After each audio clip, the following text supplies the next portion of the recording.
is the most succinct description. I love it. And everybody went, didn't you just insult her? And she was like, thought I did, but I guess not. So one of the things is it's much easier to learn if the words and how the words are used and how they're meant honor who you are. Right, right. So for your listeners, a lot of them may have grandkids, and the grandkids will use a word that means nothing to us in our 60s. Like, what? Like, that is so dope. Well, dope to us was pot, marijuana. I'm like, what? Or, I'll catch you on the fly. And it's just, I've been blessed. I've worked with teenagers for 40 plus years. So I pretty much I have to say, I'm not good on the whole texting abbreviations. I'll be going, what does that one mean? Mm-hmm. And they'll tell me, and I say, oh, yeah, that's not one I would ever use.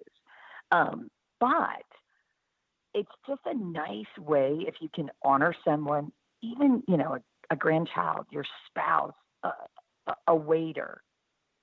When I order, I'll know immediately, okay, this is a pizzazzer. They don't always pay attention to little details. I'm a stickler for little details.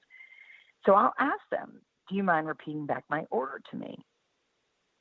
And then when they don't have the detail, I'll say, no, that's actually gluten-free, and so I'll say, okay, they didn't pick up on how important that is to me.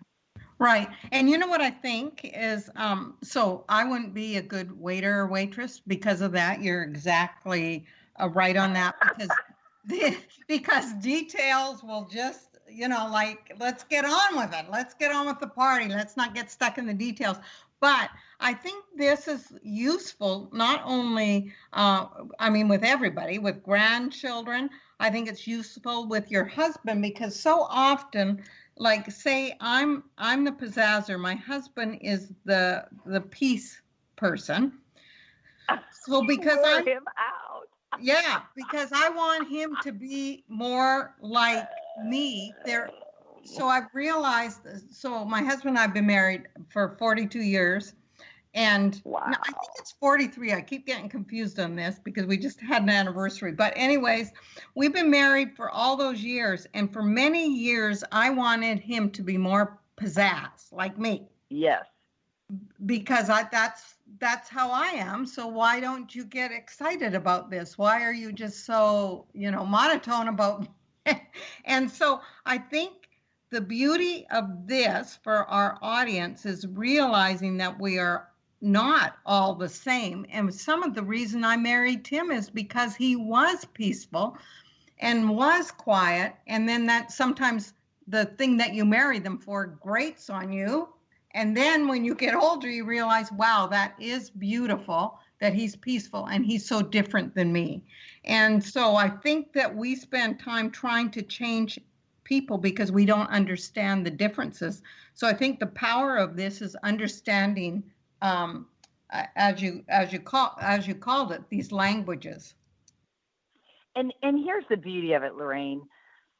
They say opposites attract. And I go, yeah, so that means you can have a whole brain. Like, you each come into marriage with half a brain. and the deal is, Jack Canfield said it beautifully about 15, 20 years ago. He said, I remember a woman telling me, I spent 20 years trying to change my husband, and it finally worked. And Jack said, wow. And she goes, yeah, and then I divorced him because he wasn't the man I married. And I thought, yeah, why?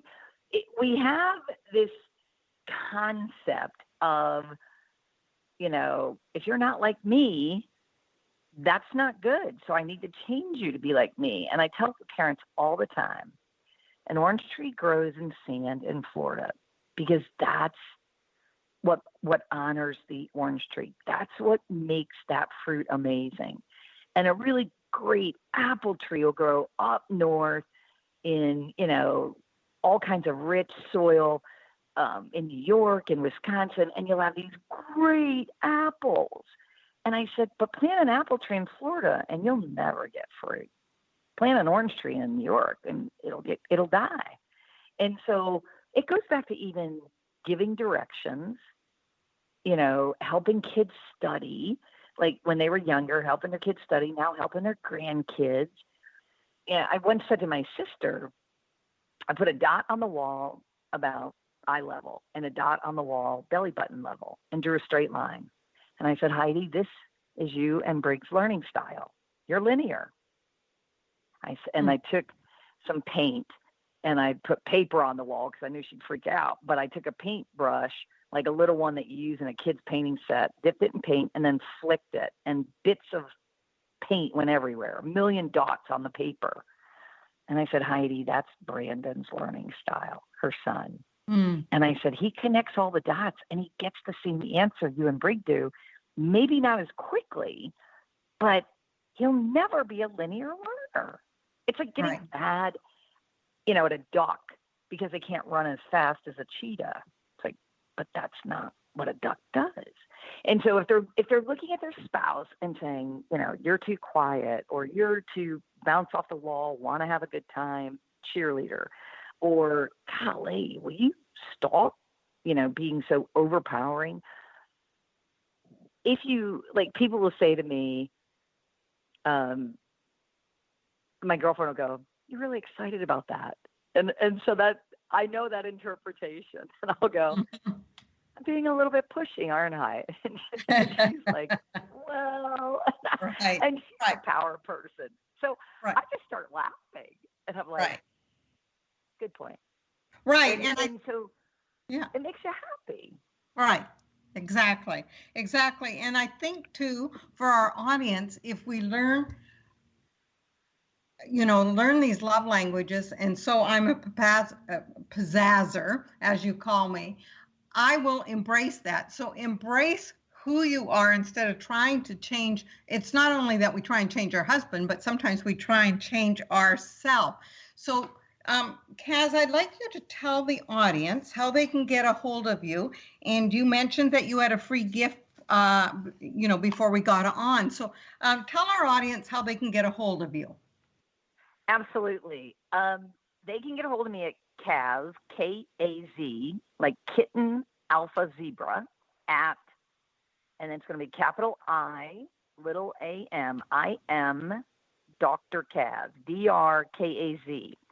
And what I've done, Lorraine, is I've done this really cool audio explaining the 5 different areas and what they value. And then I have a sheet that goes with it.